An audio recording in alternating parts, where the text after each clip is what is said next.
करताना एक नंबर अल्लाह तबारक व तआला प्रश्न करबा अन उम्रिही फीमा अफना ও বান্দারে তোর একটা জিন্দেগি দিলাম ওই জিন্দেগিটারে তুই কোন কাজের মধ্যে কাটাইছ ও যুবক ভাই ওগল আজকে আপনি নিজে দুষ্টামি করিয়া বেয়ামি করিয়া মানুষের পিছনে দুশ্মনী করিয়া খেয়ালের সামান্য উপরে দিয়ে উঠা দেখলে টানিয়া তুলে দিলাম ইয়ার আজকে এইভাবে দুনিয়ার জমিনের মধ্যে আপনি আমি আমাদের জিন্দেগিরে কাটাইয়া যদি যাই দেখে হোসাইন আর কিয়ামতের দিন আল্লাহ তাবারক ওয়া তাআলা যে পাঁচটা সওয়াল করবার মধ্যে থেকে এক নম্বর যে সওয়াল করবা ওই এক নম্বর সওয়ালের জবাব আপনি আমি কি দিয়া ছুটিতে পারবো রে ভাই আপনার আমার লাগিয়া কোন সময় এই সওয়ালগুলোর জবাব দিয়ে আপনার আমার লাগি সুদা সম্ভব হইতো না দুই নম্বর প্রশ্ন আল্লাহ তাবারক ওয়া তাআলা করবা ওয়ান শাবাবিহি ফীমা আবলা বন্দারে তোর একটা জওয়ান কি সময় দিলাম ওই জওয়ান কি সময়টা তুই কোন কাজের মধ্যে কাটাইছ যেই সময় তোর শরীরের গরমানের কারণে আউর বলার কারণে তোর সামনে কোনদিন মানুষের চক্ষু তুলিয়া সুর তুলিয়া কথা বলতে পারছে না ওই সময়গুলোর তুই কোন কাজের মধ্যে কাটাইছ আজকে তোমার শরীরের মধ্যে তোমার বাহুর মধ্যে বল থাকার কারণে আজকে তোমার সামনে আজকে মানুষের সুর তুলে কথা বলতে পারেন না ও যুবক ভাইরে জানিয়া রাখি ওই জওয়ান কি সময়ের বিষয়ে যে সময় আল্লাহ তাবারক ওয়া তাআলা প্রশ্ন করবা শুনতে পারবাইনি না রে ভাই না না এই জওয়ান কি সময়ের বিষয় ওই জওয়ান কি সময় নিয়ে যে সময় আল্লাহ তাবারক ওয়া তাআলা লক্ষ লক্ষ কোটি কোটি মানুষের সামনে যে সময় প্রশ্ন তুলিয়া ধরবা আপনি আমি কোন সময় এই প্রশ্নের জবাব দিয়ে দিতে পারতাম না তিন নম্বরে আল্লাহ তাবারক ওয়া তাআলা প্রশ্ন করবেন ওয়ান মালিহি মিন আইনা ইকতাসাবাহু ও বান্দারে তোরে যেই সম্পদের মালিক বানাইয়া দিলাম যেই মালের মালিক বানাইয়া দিলাম 2 থেকে 2.5 লক্ষ টাকার মালিক বানাইয়া দিলাম ও বান্দারে তোর ওই সম্পদগুলো তুই কোন কাজের তাকিয়া কোন জায়গার তাকিয়া তুই অর্জন করছ মানুষের হক মারিয়া এলাকার মানুষের হক মারিয়া গরিব মানুষের হক মারিয়া ওই সম্পদগুলো জমাইছ দেনি মানুষের টবিয়া ওই সম্পদগুলো জমাইছ দেনি এইভাবে নিয়া ওই বিষয় নিয়ে আল্লাহ তাবারক ওয়া তাআলা সম্পদের কোন জায়গা থেকে অর্জন করছ ওখানে নিয়ে আল্লাহ তাবারক ওয়া তাআলা প্রশ্ন করবা 4 নম্বরে প্রশ্ন করবা ওয়াফীমা আনফাকাহু ওই সম্পদগুলো কোন জায়গার মধ্যে নিয়ে খরচ করছ লালা বাজারের মধ্যে মেলা হইছে ওই মেলার মধ্যে গিয়ে তুমি খরচ করছ নি না লালার বাজারের মধ্যে কান হইছে ওই কানের মধ্যে গিয়ে খরচ করছ অযথা সময়ের মধ্যে গিয়া অযথা জায়গার মধ্যে গিয়ে তোর সম্পদগুলো লাগাইছ মসজিদ মাদ্রাসার মধ্যে দিছেন না মাদ্রাসার হুজুরগণ এই সময় তোর বাড়ির মধ্যে আইছেন ওই সময় তুই তোর সন্তান রেখিয়াও কথা কইল আইছ আমার আব্বা বাড়িতে নাই ও যুবক ভাইরে যে একটা বার চিন্তা লাগাও যে সম্পদগুলো আল্লাহ তাবারক ওয়া তাআলা দিয়া দিছেন যে সম্পদের মালিক দুনিয়ার জমিনের মধ্যে বানাইয়া দিছেন যে মালের মালিক বানাইয়া দিছেন হয়তো এই মালের মালিক আল্লাহ তাবারক ওয়া তাআলা আপনার আমারে পরীক্ষা করার লাগি ওই মালিক বানাইয়া দিছেন রে ভাই আজকে আমি ওই মালের মালিক বানিয়ে দিয়ে যাইতাম একটা বাড়ি এক বাড়ির মালিক বানিয়ে দিয়ে যাইতাম এখান বালা বাড়ি বানাইতাম এখানে ঘর বানাইতাম এখানে গাড়ি লইতাম এই মাথার মধ্যে এই চিন্তা আমার গেছে ভাই দুনিয়ার জমিনের মধ্যে আল্লাহর ইবাদত করতাম নবী মুহাম্মদুর রাসূলুল্লাহ সাল্লাল্লাহু আলাইহি ওয়াসাল্লামের সুন্নতের উপরে চলতাম এখানে আপনার আমার জেহেনের মধ্যে নাই ও যুবক ভাইরা আজকে মনে করিয়া নিজের সন্তান এগুন করে যদি টাকা পয়সার মালিক বানিয়ে দিয়ে যাই না তাহলে আমি মরার পরে এগুন চলবা দিলা না রে ভাই না না আপনি এগুন চলানে ওয়ালার মালিক নাই এগুন যেই সময় আল্লাহ তাবারক ওয়া তাআলা দুনিয়ার ভুবনের মধ্যে চাইছেন ওই সময় সার লগে লগে তারা নিজে নির্ধারিত করিয়া দিলাইছেন আজকে আপনি এই সম্পদগুলো রাখিয়া যাওয়ার কারণে এই সময় তুমি কবরস্থানের মধ্যে গিয়ে প্রতিবার 3.5 হাত মাটির নিচে গিয়ে ঢুকিয়া এই সময় পড়বা ও যুবক ভাইরে তোমার সন্তান হলে ওই দুনিয়ার জমিনের মধ্যে ওই সম্পদ নিয়ে ফিতনা ফসাদ করবা মায়ের দাঙ্গা করবা কাজী ফসাদ করবা এলাকার মানুষে হইবা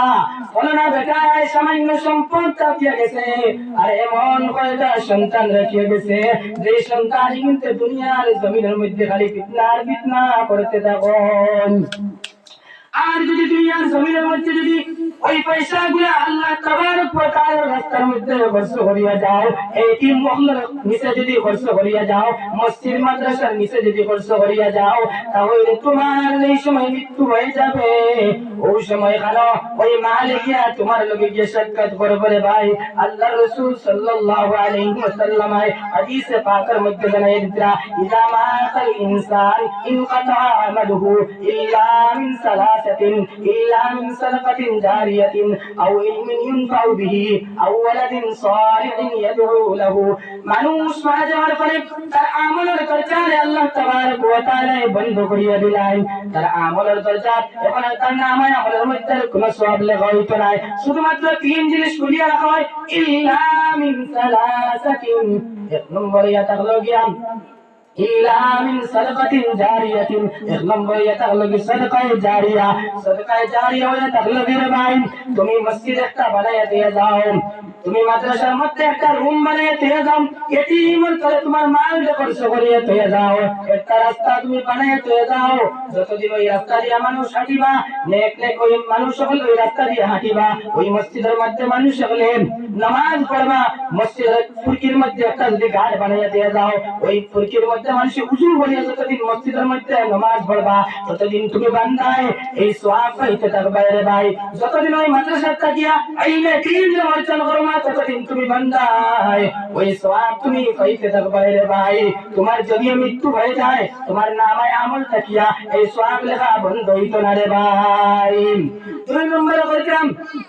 আও ইলমিন ইনফাউ বিহি, ওলা ইলম যে ইলম মানুষের ফায়দা দেয়, নফাযুক্ত ইলম। উদাহরণস্বরূপ আপনি মাদ্রাসার মধ্যে শিক্ষা দেন, আপনি মাদ্রাসার মধ্যে পড়াইন, এখান থেকে আলিম বনিয়ে গিয়ে অন্য জায়গার মধ্যে গিয়ে শিক্ষা দিব, অন্য জায়গার থেকে আরো আলিম বনবা, এখান থেকে আরো আলিম বনিয়ে যাইবা, যতদিন পর্যন্ত এই দৌড় চলতে থাকবো, তুমি ফলো নাই ওই সওয়াব পাইতে থাকবা রে ভাই। তিন নম্বরে থাকলো গিয়া আওয়ালাদিন সালিহিন ইয়াদউ লাহু, অর্থাৎ নেক সন্তান, ওলাহান নেক সন্তান রাখিয়ে যাইতা, যেই নেক সন্তানে তোমার লাগি দোয়া করতে রে ভাই। আজকে আপনি আমি আল্লাহ তাবারক ওয়া তাআলা আপনার আমার 5 থেকে 6টা ছেলে সন্তানের মালিক বানাইছি। আজকে আপনার আমার জেনের মধ্যে ওই আর ইগুন্তর গুন্ডা বানাইমু, ওগুন্তর লিয়া এলাকার মধ্যে এমন ভাবে চলমু যাতে আমার এলাকার মানুষ আমারে ভয় করিয়া চলে না রে ভাই, না না।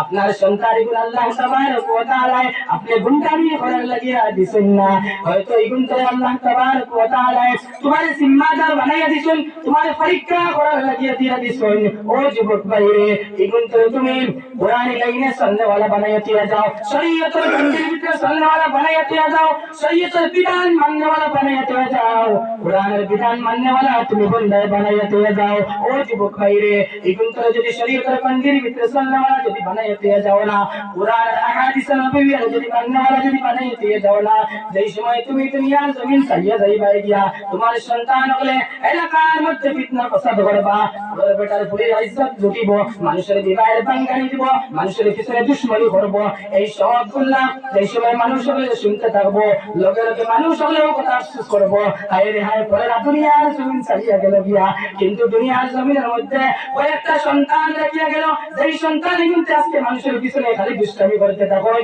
মানুষের পিছনে খালি দুশ্মনী করতে থাকুন। ও যুবক ভাই হল, আজকে এইভাবে যে সময় মানুষের সমাগম করতে থাকবা, এইভাবে মানুষ হলে তোমার ভিতরে যে সময় বদদোয়া করতে থাকবা রে ভাই, ওই সময় কেন তুমি যদি কবরের জমির মধ্যে থাকো, ওই সময় কেন আল্লাহ তাবারক ওয়া তাআলার হুকুমে তোমার কবরের মধ্যে আযাব হইতে থাকবো। আর একটা সন্তানের যদি তুমি কোরআনের হাফেজ বানাইয়া চলে যাও, কোরআনের শিক্ষায় শিক্ষিত করিয়া দিয়ে দাও, তুমি একজন আলিম বানাইয়া দিয়ে যাও, একজন মুফাসসির বানাইয়া দিয়ে যাও, তাহলে যে সময় তোমার সন্তান মানুষকে দিনের দাওয়াত দিব, মানুষরা আপার রাস্তার মধ্যে চলাওয়ালা যেই সময় দাওয়াত দিব,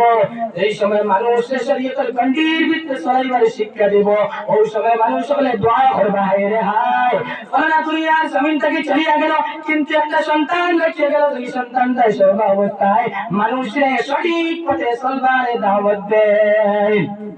এইভাবে মানুষ সকলে আপনার লাগে দোয়া করতে থাকবা, মানুষ হলে আপনার লাগিয়া ভালোই দোয়া করতে থাকবা, আপনার লাগে খৈরিয়তের দোয়া করতে থাকবা, নাজাতের দোয়া করতে থাকবা। যদি নিজের সন্তানরে যদি নিজে কোরআনের হাফিজ বানাইয়া দিয়ে দাও, ও যুবক ভাইরে, আজকে আল্লাহ তাবারক ওয়া তাআলা আপনার আমার যে জিম্মা দিয়ে দিয়েছেন, ওই জিম্মা